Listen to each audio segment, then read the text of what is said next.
pour apprendre un peu plus correctement les voies du Seigneur. Ça, c'est pas les trois choses qu'on a dit. Voilà.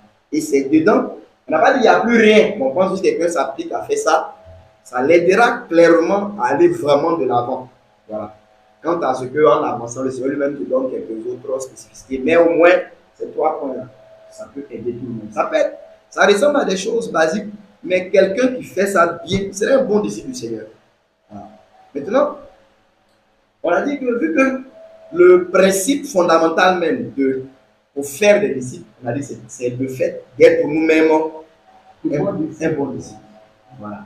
Et c'est pour ça que je rejoins un peu ce qu'Éric a dit, c'est que de la même manière qu'on a dit que pour être fait disciple, on a des moyens généraux. Ça veut dire que des dispositions que le Seigneur a mises là pour tous les saints, pour être nourris et grandir. C'est comme cela aussi dans la pensée de faire des disciples là. On a aussi premièrement les moyens généraux. Ça veut dire c'est les choses au travers desquelles aussi nous aidons les autres à être disciples du Seigneur, à pouvoir mieux marcher dans le Seigneur. Mais c'est de manière générale et dans ces moyens aussi généraux, dans ce sens-là. On revient encore sur, par exemple, la communion qu'on a comme frères et sœurs. Voilà.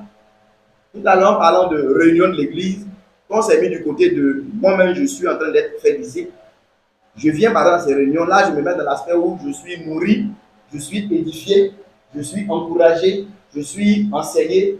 On suit ça, hein? On suit. Maintenant, dans l'autre aspect maintenant, l'aspect où moi je veux maintenant faire des disciples, c'est maintenant la pensée où je viens aux réunions, je suis assidu, mais dans la pensée de pouvoir apporter aux autres, soit par un cantique, par une exhortation, par un enseignement, par un témoignage, par une prière, par une langue, une prophétie, par les dons que j'ai. Mais là, je me mets du côté de celui qui vient pour apporter aux autres. Alors à ce niveau, je contribue ou je participe à entretenir, parce que quand on dit faire les disciples, c'est entretenir la foi des frères pour qu'ils aillent de mieux en mieux bien dans le Seigneur, c'est ça. Mais ça, à ce stade, je suis dans un travail qui est général. C'est pas genre, je suis en train d'encadrer le frère Paul, non. Mais la pensée même que je dois faire des disciples, c'est ça qui me porte aussi à être assidu aussi au rassemblement de l'église. Mais en venant, je travaille aussi, selon les raisons qu'on a données l'autre fois, à être moi-même rempli de vie pour que à la réunion, par exemple, si moi je suis un frère qui enseigne, que je puisse apporter un enseignement qui va vraiment fortifier la foi des frères et des sœurs qui vont m'écouter. Si je suis une sœur qui peut, par exemple, apporter un cantique, ou bien si j'ai, par exemple, un don de prophétie, ben je m'applique à être de plus en plus disponible pour que le Seigneur, par moi, apporte, par exemple, une parole de prophétie qui va aussi fortifier la foi des frères. Donc là, maintenant, je me mets dans la posture surtout de celui qui vient ou de celle qui vient pour apporter aux autres. D'accord? Si je le fais bien, ça, ce sont des moyens généraux par lesquels je participe aussi à l'entretien de la foi des frères. Donc ça, par exemple, je dis que, bon, à ce niveau, hommes, femmes, on est tous donc appelés à faire cela. Bien entendu, en gardant les quelques restrictions que la parole de Dieu nous donne, mais on est tous appelés à le faire. Donc ça nous ramène, si vous voulez, un parallèle, parce qu'on a vu là, c'est que on a aussi ces moyens généraux, voilà, mais tout ce que l'Église fait. Et dans l'Église, a ajouté aussi, par exemple, bon, ce que j'appelle la communion, voilà, qu'on a, la communion qu'on a. Et il a dit même le fait qu'en dehors de la réunion, qu'on finisse, qu'on puisse être même dans les échanges qu'on pourrait appeler informels. Mais quand je me rencontre avec un frère là-bas, quand on est en train de parler, peut-être même de ses études, mais quand même encadré par la parole de Dieu, encadré par la volonté de Dieu, l'échange qu'on a là-bas, ou bien je suis en train de conseiller, par exemple, la sœur, soit Cynthia, après une réunion, on s'en train de parler là-bas, peut-être d'un problème de foyer. Tout ça, ça contribue aussi à pouvoir l'aider dans le fait de pouvoir aussi marcher comme disciple du Seigneur. Donc, ça sont des moyens qui sont généraux.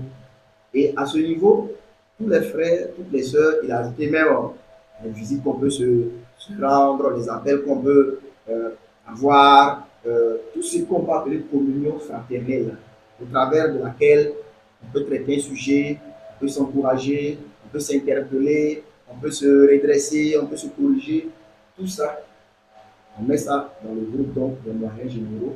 Et si on descend au deuxième niveau, dans l'autre aspect, on avait parlé par exemple de la pratique de l'exercice de l'activité.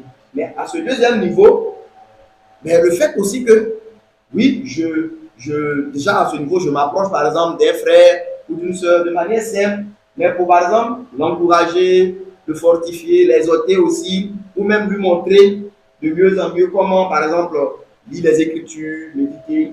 Et là même que nous, on peut, je vois que le frère a du mal à prier, je peux me proposer sans être nécessairement encore dans quelque chose de trop spécifique, bien que c'est un peu spécifique, mais je peux me proposer à l'aider par exemple, à ce que nous donc puissions prier ensemble pour pouvoir par exemple se fortifier, mais c'est dans la pensée d'aider aussi ce frère ou cette soeur à pratiquer par exemple correctement la prière. Donc, l'aider à faire ça, à méditer, jeûner, peut-être à témoigner du Seigneur, voilà, lui donner quelques conseils, à pouvoir gérer les biens qu'il a selon ce que je sais du Seigneur. Tout ça, ça fait partie aussi de pouvoir faire des disciples, aider les autres à être des disciples. Alors ça, on peut le faire envers plusieurs personnes, on peut le faire envers quelques personnes. Maintenant, on arrivera aussi dans le troisième aspect, qui est l'aspect là un peu plus spécifique. À ce niveau, j'ai moi quand même acquis une certaine expérience, j'ai une certaine maturité, j'ai une certaine stabilité vraiment dans le Seigneur, et je peux discerner aussi, là c'est moi, je discerne un frère, une soeur que je peux, auquel je peux m'approcher, mais avec qui je vais être engagé, bien sûr avec aussi son approbation, mais dans un travail d'encadrement qui est un peu plus spécifique, voilà, où on pourrait être maintenant dans un rapport un peu comme un Paul avec un Timothée, voilà, c'est vraiment quelque chose d'un peu plus spécifique. Mais même le frère, il disait, moi je fais par exemple un travail avec le frère Régis, mais avant la réunion, quand Eric rencontre Régis, ou bien que même toi, quand vous deux se posez dans la cuisine, il y a des choses que tu dis tout autant qui sont utiles à la fois de Régis, même si ici, il est plus ou moins là dans le cadre d'être encadré plus officiellement par le frère Ascendé. Donc, pendant que moi, je fais un travail quand même plus spécifique envers lui, tout ce qu'il a ici dans les réunions, les rapports avec Elodie, sa bien-aimée sœur, avec Eric, avec Paul, tout ça, ça contribue aussi à lui bâtir la foi. Donc, pour moi, je pense même que ça, c'est vraiment l'essentiel de ce que on pourrait retenir, bien que on peut parler de quelques autres aspects. Mais pour moi, honnêtement, voilà, moi je trouve que si on fait ça bien, on est déjà, pour moi, dans des voies qui sont correctes. Voilà. Donc voilà un peu sur les outils. Si je n'ai pas vraiment ajouté quelque chose d'autre parce que j'estime que rester même dans ce canevas, c'est bon. C'est un aspect beaucoup pratique. Voilà. Après, en avançant, bon, on pourrait toujours améliorer les choses, mais pour moi, c'est quelque chose de quand même solide. Alors, je vais laisser la seule finir. Donc voilà. Est-ce que tu as compris un peu comme moi? Qu'est-ce qu'on peut faire pour un frère ou une soeur? Quand tu vois qu'elle ne s'est pas bien, elle t'explique souvent que peut-être elle a du mal à prier, tu lui proposes de l'aide et puis elle ne réagit pas. On ne sait pas. Tu pries pour elle. Voilà, parce que je me dis que dans ce que tu proposes là, c'est vrai, c'est des choses terribles, mais ça arrive aussi. Voilà, on voit ça souvent. Alors, comme on l'a dit, tu ne peux pas aussi la forcer à prier. Voilà, donc tu pries pour elle jusqu'à ce qu'au moins peut-être qu'elle réalise un peu mieux sa maladie, parce que souvent il y a des gens qui parlent de ce qu'ils ne vont pas bien, mais ils ne sont pas eux-mêmes peut-être très bien. Ils ne réalisent pas beaucoup la gravité de la chose. Donc prie pour elle, les autres là, voilà, encourage là, jusqu'à ce que, parce qu'on l'a dit la dernière fois, si tu veux aider et que ta personne ne veut pas recevoir, tu ne peux pas forcer. Tu peux prier, exhorter, conseiller, peut-être même parler à d'autres personnes qui peuvent aussi, jusqu'à ce que la disposition de recevoir soit là. Alors tu pourras mieux apporter. Voilà ce que je fais. Paul, je vais d'abord dire merci au Seigneur. Parce que c'est un peu pour dire vraiment que le Seigneur, déjà, dans ce qui s'est dit, là, il y a des réponses même que nous recevons à nos différentes compréhensions, voilà, interventions. Donc je dis merci au Seigneur. Ça veut dire que souvent on a des craintes. Par exemple, quand on arrive dans les communautés, par rapport à ce qu'on a vécu, tout ça.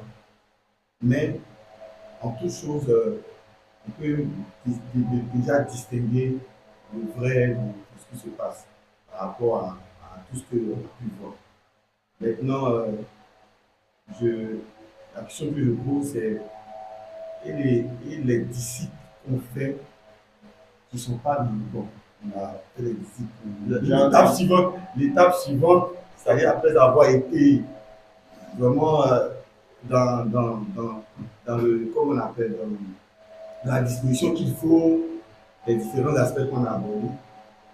Et les disciples, est-ce qu'on va pas se mettre dans le fait de faire des disciples dehors, c'est-à-dire Ça va après dans l'assemblée. voilà, je veux dire cette partie-là, c'est-à-dire ça fait partie aussi de choses comme on appelle du disciple-là, c'est-à-dire après avoir bien assimilé et fait tout ce qu'on doit faire, est-ce que c'est vrai qu'il y aura des dons des personnes qui en ça, mais je vais dire, c'est pas aussi quelque chose qu'on doit mettre dans la tête, par exemple, parler de Jésus aux gens qui ne sont pas dans cette vérité, voilà, trouver, même parmi nous, se faire aussi comment aborder souvent certaines personnes, parce qu'on n'est pas sans savoir que le monde aujourd'hui, même si tu as une personne dans une vérité de la parole, c'est quelque chose.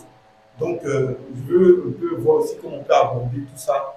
C'est-à-dire, pas forcément pour dire à quelqu'un que forcément ce que tu vas faire, mais pour ceux qui voudraient bien le faire, comment ils pourront voilà, aborder tout ça.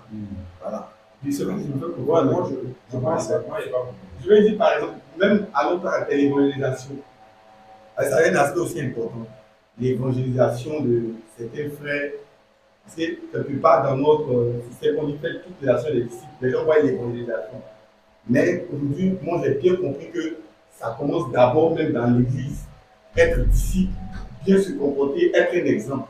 Maintenant, au-delà de l'exemple que nous sommes, est-ce que dans notre esprit aussi, on ne va pas aussi se dire qu'on doit pouvoir apporter à des personnes qui ne sont pas forcément dans notre communauté, pouvoir les ramener comme certains anciens le font de manière naturelle.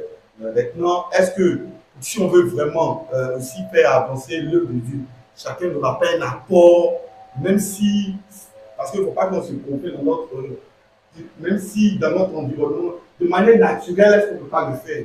Voilà. Moi, souvent, il m'arrive de faire ça.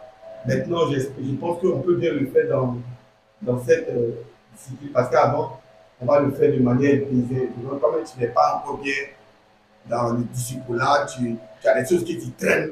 Voilà. Donc, après être vraiment rangé, ou bien après d'être parti dans ce carnaval, est-ce que parler aux gens de l'évangile, ramener, penser à ramener les personnes en Christ aussi dans ça, est-ce que c'est pas un aspect aussi.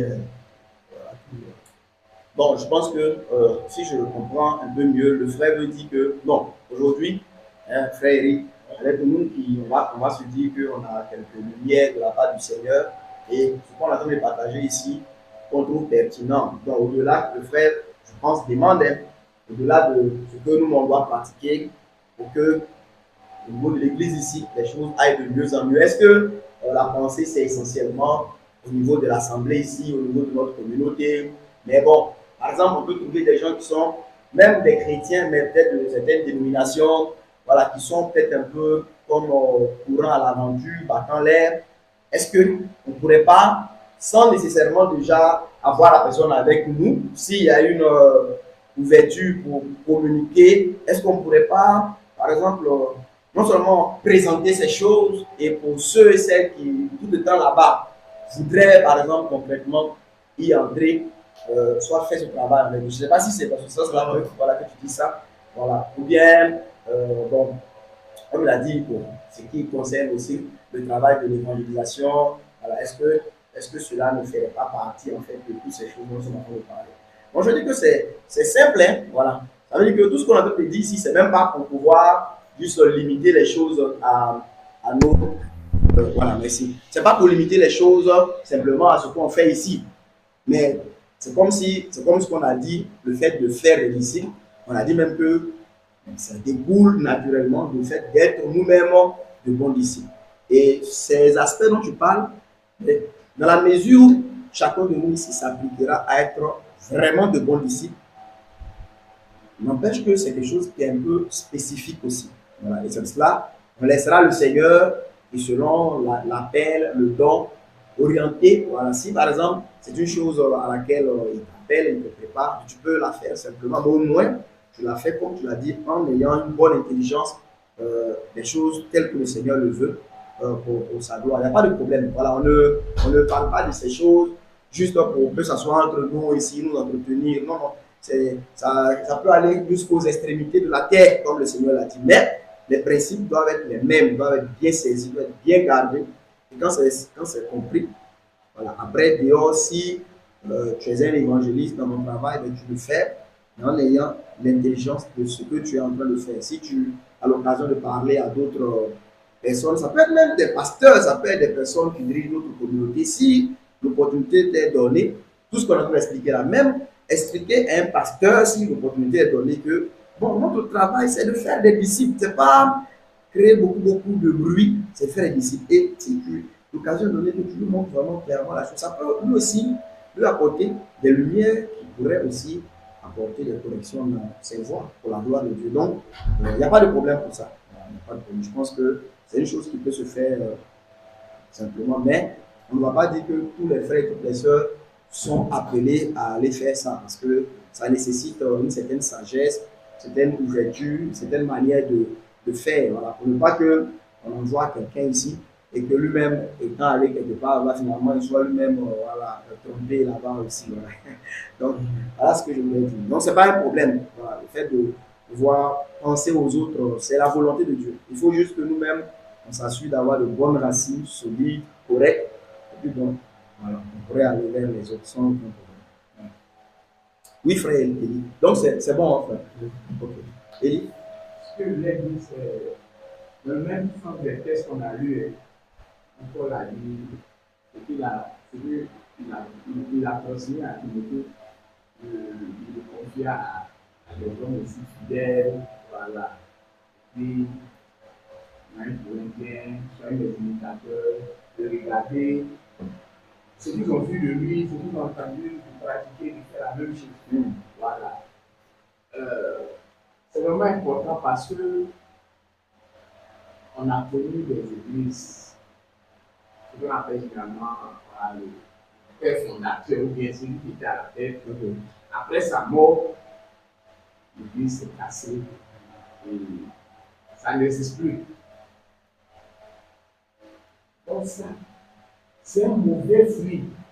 Peut-être que celui qui était à la tête au départ, il était bien, mais il n'a pas eu ce travail de former des disciples. Et après ça, on a vu les résultats. Ça, si on a appris ça une fois, mais normalement, par exemple, si on apprend un cas comme ça, et après la mort de celui qui était à la tête, l'église s'est cassée, tout le monde s'est dispersé. Si on a appris ça une fois, par exemple, dans la vie de la vie, et que ça se répète encore dans une autre œuvre, deux fois, dans une autre œuvre, dans la même vie, c'est-à-dire que on ne dit pas de leçon. Voilà. C'est-à-dire que c'est pas bon. On doit veiller, nous les secteurs, on doit veiller à ce que ça ne se reproduise plus. Ça doit nous interpeller et puis commencer à faire ce travail-là. Pour ne pas que ça se reproduise encore. Donc, faire des disciples là, c'est vraiment quelque chose de très important. Quelque chose de très important. Et avec même Josué et Moïse, dès que Moïse est parti, ça veut dire qu'il y a une transmission. Josué, dès que Moïse est mort, Josué a continué. Donc, on voit même depuis dans les zones même, il y avait un peu cet enseignement que Dieu voulait communiquer jusqu'à ce qu'on arrive aux apôtres du Seigneur. Il y a souvent les écrits que tu as lus là, les écrits de l'an 200, l'an 100, les apôtres qui ont transmis jusqu'à ce que l'évangile arrive dans notre monde. Donc, c'est vraiment un travail sérieux. Quand Paul dit ce que vous avez dit, ce que vous avez entendu, ce que vous avez reçu, pour enseigner la vérité, d'être soyez aussi. C'est vraiment un travail vraiment très sérieux. Donc, moi, c'est l'aspect où, quand l'homme de Dieu meurt, l'église se casse. Comme on le dit, c'est vraiment cet aspect-là que nous devons vraiment regarder. Et puis, nous inscrire, demeurer dans cette école-là. Pour ne pas que ça arrive au milieu de nous, ou bien même demain, si on se retrouve quelque part, ou bien même demain, même si quelque part on a la tête d'une, on a la tête d'une conduit d'une manière ou d'une autre, ne pas que ça arrive. On doit vraiment nous inscrire dans ce travail-là. Ça, c'est un premier point. Le deuxième point que je voulais souligner, c'est sur les dispositions de cœur. Quand, avec les exemples que tu as pris, quand on est à l'école, les premiers, c'est des gens généralement qui ont de bonnes dispositions de cœur. Les participants, ils sont derrière. Ah, tu peux trouver une question. Ah, il est l'heure, laisse-moi aller manger. Ah, c'est bon, c'est bon. Ça, laissez. Donc, c'est des gens qui ne sont pas concentrés, ils n'ont aucun but, ils sont distraits, ils n'ont pas de bonne disposition de cœur. C'est à la fin de l'année, ils s'en rendent compte. Donc, ça va avec ce que nous sommes en train de faire là, dans l'église. Quand on n'a pas de bonne disposition de cœur, là, quelqu'un n'a pas un bon cœur, une bonne disposition de cœur, on ne peut pas l'aider. Donc, dans vraiment cette formation, on doit élever les cœurs des uns et des autres, mais vraiment, nous-mêmes aussi, on doit avoir une bonne disposition de cœur. Dieu a dit avec Moïse, dans la position du tabernacle, Dieu a demandé que Moïse prenne les offrandes. Les hommes vont donner de manière libérale. Les gens qui avaient une bonne disposition du cœur. Donc, le cœur là, c'est vraiment important. Si même on peut avoir les meilleurs enseignements, savoir les meilleures doctrines ici au milieu de nous, si les cœurs ne vont pas avec là, ça peut échouer. Quand il a vu le modèle, il est venu communiquer. Il n'a pas forcé. Faites ça. Recevez les offrandes des hommes ou des femmes qui ont une bonne disposition du cœur. Les salaires, les oliades, ils se sont appliqués. Et à la fin, nous est venu regarder. Il a vu qu'effectivement, c'est ce que Dieu lui avait montré sur la montagne. C'était le schéma de base. Ça réussit. Donc, pour qu'une œuvre réussisse, c'est ça aussi. Quand au départ, les bonnes dispositions du cœur n'accompagnent pas, peut-être que les hommes qui sont autour de celui qui est devant là, qui l'accompagnent, si l'humilité n'est pas là, comme les salaires, les oliades, si les cœurs ne vont pas avec là, si Dieu rappelle son serviteur, l'œuvre va se casser. Si Dieu rappelle son serviteur là, il y aura une dispersion totale. Donc c'est ce point-là que je voulais vraiment souligner pour ne pas que les choses échouent entre nos mains devant.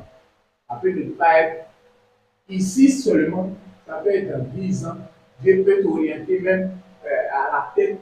Dieu peut permettre que même tu reçoives la formation auprès de des frères ou d'une soeur parmi nous ici. Puis Dieu même te retrouver à la tête du monde, de l'Assemblée, et pas dans une région du pays. Mais si ce travail n'a pas été pris au sérieux, si Dieu te rappelle, d'ici 10 ans, 20 ans, 15 ans, il y a une dispersion totale de nous. Donc, c'est ce volet-là. Il est dit que juste que quand l'homme de Dieu qui a la tête, il meurt, quand Dieu le rappelle là, l'œuvre de Dieu là, ça va continuer jusqu'au retour du Seigneur. Donc, c'est un travail à long terme qu'on doit préparer en mettant l'accent sur former, faire des gens qui à leur tour vont faire, transmettre comme l'a dit. Donc, la sœur faire ça au sérieux et pas faire un truc mécanique comme ils l'ont dit là, mais vraiment aller dans le moule, ce que le Saint-Esprit vraiment parle devant de nous d'une manière naturelle, surtout on a bien soumis la parole de Dieu, faire des hommes et des femmes qui sont capables de faire. Ok. Merci. Merci beaucoup. Je vais revenir sur quelque chose d'important que tu as Je veux revenir là-dessus, je vais terminer là-dessus. Mais aussi, avant ça, je voudrais vous rappeler un peu. C'est vrai qu'on fait beaucoup de développement, mais c'est bon aussi qu'on se souvienne que l'intérêt de notre rencontre ici, c'est qu'on puisse repartir avec des choses concrètes dans lesquelles nous allons marcher. Voilà. Il faut toujours faire l'effort de faire cet exercice.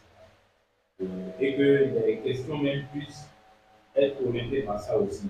Comme Elodie a posé la question tout à l'heure, concrètement, comme on fait les ici.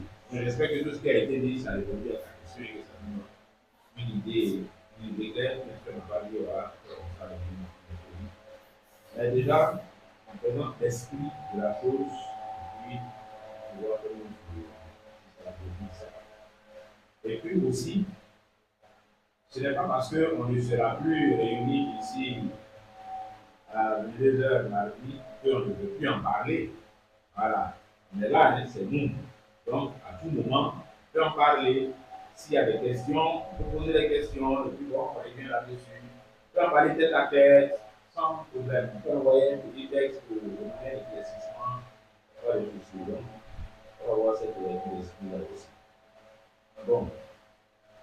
Maintenant, une chose qu'il faut noter aussi, c'est que, ouais, on l'a dit, hein, mais on va continuer à le dire. Être disciple, c'est de ça que découle faire des disciples. Maintenant, les deux choses, si on peut les appeler deux, sont présentes en même temps dans la vie de l'Église. C'est-à-dire qu'il n'y a pas un moment où on dit, bon, on bloque à faire les disciples là, on va être disciple d'abord. Et puis quand on a vu des disciples, maintenant on va commencer à faire les disciples. Non, l'Église ne marche pas comme ça. Les deux choses sont concomitantes, ça existe en même temps. C'est une dynamique qui existe en même temps dans l'Église. Il y a les deux choses. Parce qu'au moment où on dit qu'on est en train d'être, on est en train de devenir disciple, ça veut dire qu'il y a des gens que Dieu a mis déjà devant nous, qui sont en train de faire de nous des disciples. Donc les deux choses sont toujours présentes dans l'Église. Toujours. Voilà. Être disciple, faire des disciples. Être disciple, faire des disciples. Les deux choses sont toujours présentes. Maintenant, pour en venir à ce que Élie disait, et au-delà de ça même, je vais m'appuyer sur les paroles de Paul, frère Paul, qui disait à Timothée ce que tu as entendu de moi, de m'introduire à des hommes fidèles. Ça, c'est important. C'est important, et peut-être que ça va orienter un peu aussi dans sa question. C'est important, ces éléments de détail là, que Paul donne. Confie-le à des hommes fidèles qui soient capables aussi de l'enseigner à d'autres. Ça, c'est un aspect important. C'est là que je viens sur la question de la transmission. Vous voyez, c'est par ce processus de transmission-là que l'évangile nous est parvenu. C'est pour ça qu'on dit que faire des disciples et être disciple, c'est la vie de l'Église. C'est par ce processus de transmission que la parole de Dieu est préservée et qu'elle nous est parvenue jusqu'à aujourd'hui. Et que la vie de l'Église nous est parvenue aujourd'hui, au-delà du fait que ça a été consigné dans un livre. Même le livre même qui soit composé, il a fallu qu'il soit transmis de génération en génération jusqu'à ce qu'on arrive à une époque où, bon, ils prennent la forme qu'on a aujourd'hui là. Donc, il y a un processus de transmission qui est dans la vie même de l'Église, donc qui fait partie intégrante de cette dynamique de être disciple, de quoi découle faire des disciples. Transmission. Maintenant, dans la transmission, Paul dit ce que tu as entendu de moi confier à des hommes fidèles. Ça veut dire que, comme le frère Assemblée l'a noté tout à l'heure, non seulement moi, ça c'est pour entrer dans la dimension plus spécifique de ça, moi, je suis censé avoir un minimum de maturité pour pouvoir m'engager dans ce travail plus spécifique à l'endroit d'un frère, d'une sœur, de plusieurs frères, en assemblée, un don de maturité. Mais aussi, ce n'est pas à moi seul que ces critères s'appliquent, mais également même à l'autre vers qui je vais. À l'autre vers qui je vais. C'est ironique, comme vous l'avez dit tout à l'heure, si quelqu'un a un besoin et puis n'est pas dans les dispositions de recevoir. Justement, Paul dit à des hommes fidèles. Ça veut dire qu'il y a des choses qu'il faut trouver dans la personne pour pouvoir lui transmettre quelque chose, lui apporter des soins. Il faut trouver des dispositions qui sont favorables à ça. Si quelqu'un n'a pas ces dispositions-là, tu ne peux rien faire.